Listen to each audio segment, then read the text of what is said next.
Vote आपका फैसला। आज वो दिन जब जो वोट किया था उसके फैसलों के नतीजे आ रहे हैं और ये नतीजों पर लगातार हम महा कवरेज सुबह से दिखा रहे हैं, पल पल की अपडेट हम आपको बता रहे हैं।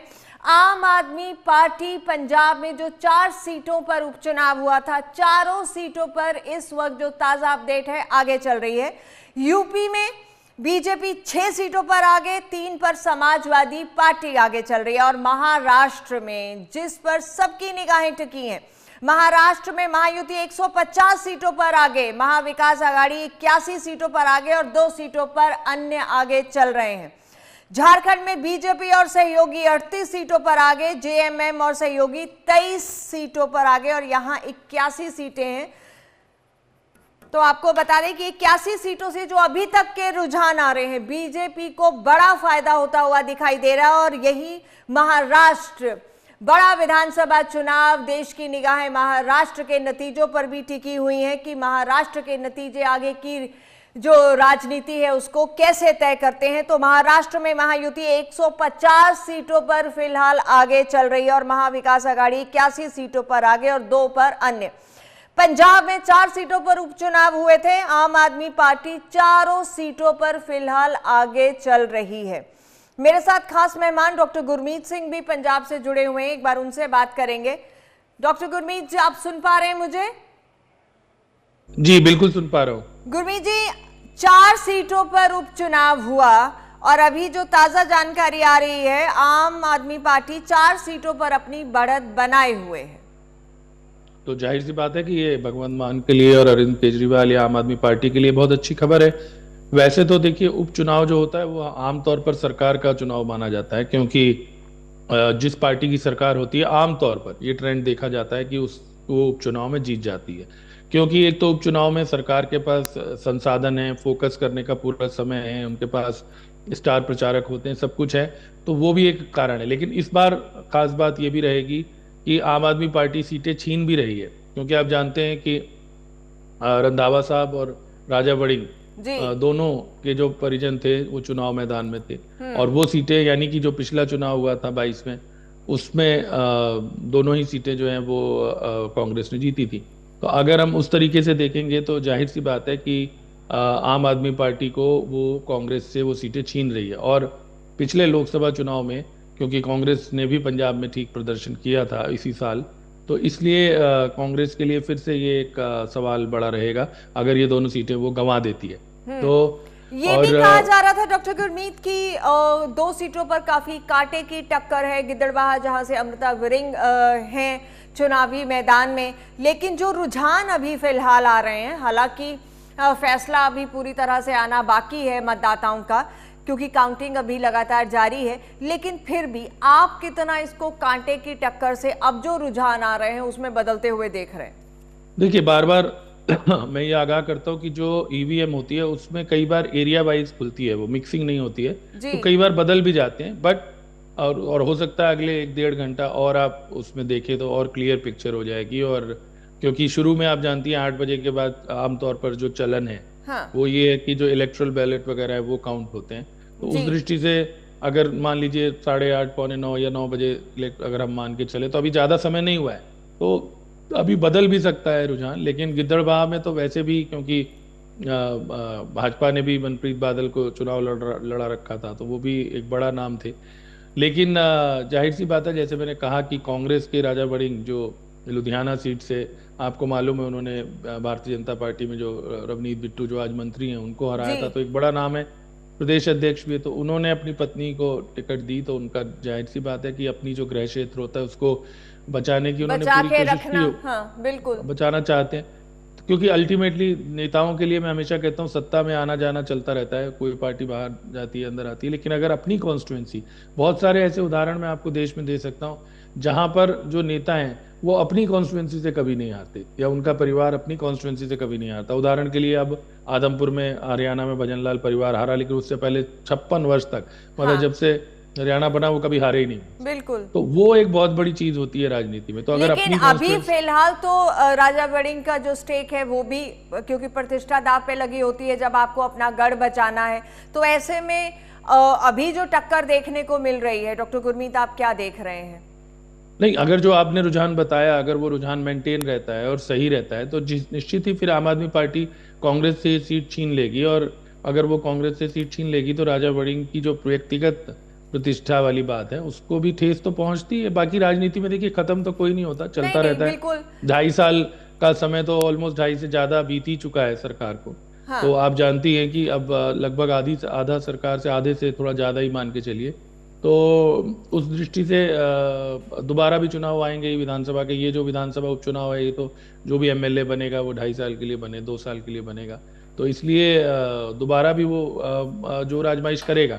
लेकिन तात्कालिक तौर पे अगर हम कहें तो दोनों ही, क्योंकि बड़े नेता थे पंजाब में कांग्रेस के, और दोनों ने अपनी सीट जीती हुई थी। बरनाला की सीट तो आप जानते हैं पहले भी आम आदमी पार्टी के पास ही थी, और जो सांसद बन गए उनकी वजह से वो खाली हुई, जो गुरमीत मीत है। तो वो, लेकिन जो सीट अगर वो छीन रहे हैं तो नेचुरली, एक तो वैसे ही आम आदमी पार्टी की टैली बहुत बड़ी थी पंजाब में, आपको मालूम ही है। जब बहुत ही उन्होंने सभी पार्टियों का, चाहे अकाली दल हो, चाहे भारतीय जनता पार्टी हो या कांग्रेस हो, विधानसभा चुनाव में तो एकदम सुपड़ा ही साफ कर दिया था।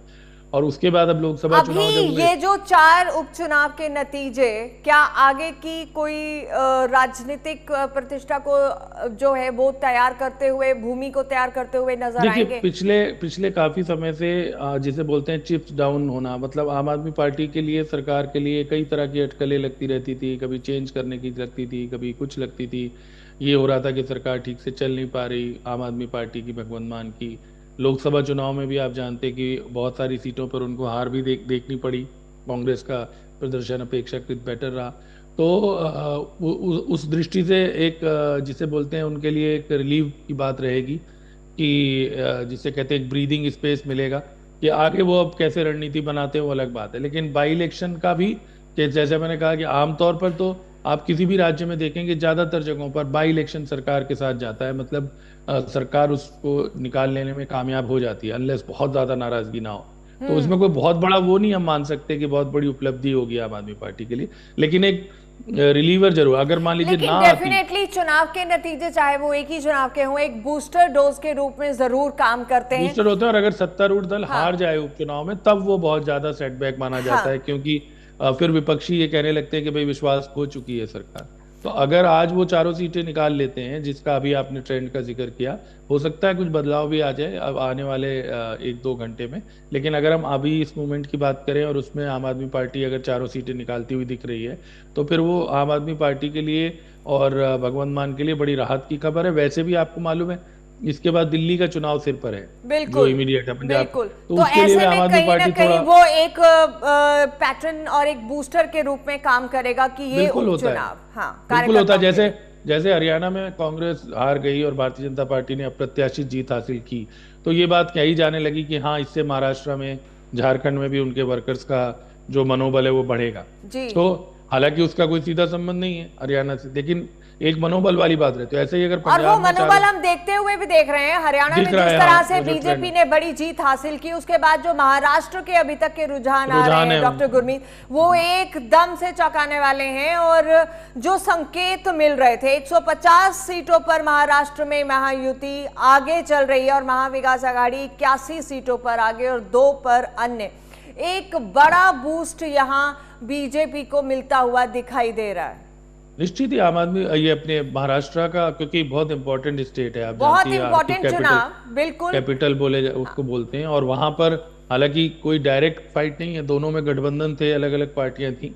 लेकिन अब तो बड़ा सवाल ये भी हो रहा है कि देवेंद्र फडणवीस पहले मुख्यमंत्री थे, फिर उप मुख्यमंत्री बने, तो क्या अब एकनाथ शिंदे जो मुख्यमंत्री हैं वो दोबारा से उप मुख्यमंत्री बनेंगे, यानी वो उप मुख्यमंत्री बनेंगे? हाँ, और बिल्कुल देवेंद्र फडणवीस, ऐसे कयास और अटकलें कई लगाई जा रही हैं कि हो सकता है आमतौर पर 2.5 बड़ा साल कम का होता है। कोई अंडरस्टैंडिंग हो जाए, इस तरह की भी बातें सामने आ रही हैं। 2.5 साल का तो पहले बड़ा खराब रहा है बीजेपी के साथ जो अनुभव था। हाँ। तो हो सकता है जो लेकिन शिवसेना, राजनीतिक हाँ, कुछ भी हो संभावनाओं सकता का खेल है। नहीं, मैं ये कह रहा था आपको केवल कि महाराष्ट्र में ये भी संभावनाएं जताई जा रही हैं कि देवेंद्र फडणवीस, आप जानती हैं, कि मुख्यमंत्री रहे, उसके बाद वो उप मुख्यमंत्री बनाए गए और उसके बाद वो फिर हो सकता है मुख्यमंत्री बन जाए। तो ये आमतौर पर जब कोई एक बार, मैंने बहुत कम ऐसे उदाहरण देखे हैं जहां पर कोई मुख्यमंत्री रहने के बाद उप मुख्यमंत्री पद के लिए तैयार हुआ हो। हाँ। तो देवेंद्र फडणवीस उसके लिए तैयार हुए और अब फिर उनको लगता है कि फल मिल सकता है। अब ये डिपेंड करेगा क्योंकि कि जो बीजेपी इनफैक्ट इंडिविजुअली बहुत अच्छा कर रही है और बहुत ज्यादा सीटों पर बीजेपी आगे चल रही है गठबंधन में, तो डेफिनेटली एक एज तो है। और महाराष्ट्र में भाजपा के कई नेता ये कह चुके हैं कि सीएम हमारा होना चाहिए, वो एक सांकेतिक तौर पर ही सही, लेकिन उनकी तरफ से इस तरह के बयान लगातार आते रहे। और महाराष्ट्र में बीजेपी का जीतना, भगवा का वहां लहराना एक डेफिनेटली बहुत बड़ा मैसेज देश में जाएगा। डॉक्टर गुरमीत देखिए, भारतीय जनता पार्टी पहले भी बड़ी पार्टनर थी, मेजर पार्टनर थी, लेकिन जब तब सरकार बनी थी, आप जानते हैं, एनसीपी में टूट के, और उस समय उनकी एक अलग किस्म की मजबूरी थी। और इस बार वो सबसे ज्यादा सीटों पर भी लड़े हैं। और जहां तक आपने कहा, महाराष्ट्र चुनाव में ये भी कहा जा रहा था कि जो उत्तर प्रदेश या लोकसभा चुनाव के दौरान एक तालमेल की कमी थी संघ में और संघ परिवार में और भारतीय जनता पार्टी में, या कुछ इश्यूज पे मतभेद था, या जो भी तालमेल उतना नहीं था, उसको भी दूर किया गया, आयरन आउट किया गया कि भाई अगर ऐसा रहेगा तो हमें आगे दोनों की तरफ ही दिक्कत रहेगी। तो इसलिए ये कहा जा रहा था वहां पर। जो हम लोग तो देखिए यहाँ चंडीगढ़ में बैठे हैं, तो फील्ड तो हमें वहां पर हम लोग नहीं गए, लेकिन जो खबरें हैं आप लोगों के माध्यम से जो बिल्कुल पता आपने लगता है, सही कहा कि लेकिन ये हरियाणा में भी देखने को मिला था, जब संघ ने आकर चीजों को संभाला तो उसके बाद चीजें आगे बढ़ी। और वही अब महाराष्ट्र के चुनावी नतीजे भी इसी तरह से लोकसभा कुछ चुनाव के चीजें बाद बता से रहे ये हैं। चर्चा, लोकसभा जी। चुनाव के बाद से ये चर्चा शुरू हो गई थी। बिल्कुल। और आपको मालूम है कि मोहन भागवत जी का एक आध बयान भी आया था जिसको काफी उसकी चर्चा रही, जिसमें उन्होंने अहंकार या कुछ और बातें की थी। और तो उसके बाद जाहिर सी बात है कि दोनों तरफ से जो ब्रिज है उसको दोबारा बनाने की कोशिश की गई, उसका नतीजा शायद भारतीय जनता पार्टी को मिल रहा है। बाकी तो 100 फैक्टर्स होते हैं। देखिए, राजनीति में आजकल आप एक फैक्टर की बात नहीं कर सकते, चाहे हरियाणा की बात हो या महाराष्ट्र की या झारखंड की। लेकिन लोकसभा चुनाव में जो भारतीय जनता पार्टी को झटका लगा था, उसके बाद अगर अब उनका जो हरियाणा के बाद महाराष्ट्र और झारखंड भी वो स्वीप करते अगर हैं, यानी कि क्लियर मेजोरिटी ले लेती है एनडीए, तो फिर निश्चित ही उनका जो वो जो एक उदासी उनमें थी, ये लोकसभा चुनाव में 400 पार ना होके, और 400 पार तो क्या फुल मेजोरिटी भी नहीं आई, वहां से वो वापस ट्रैक पे आने की कोशिश कर सकते हैं।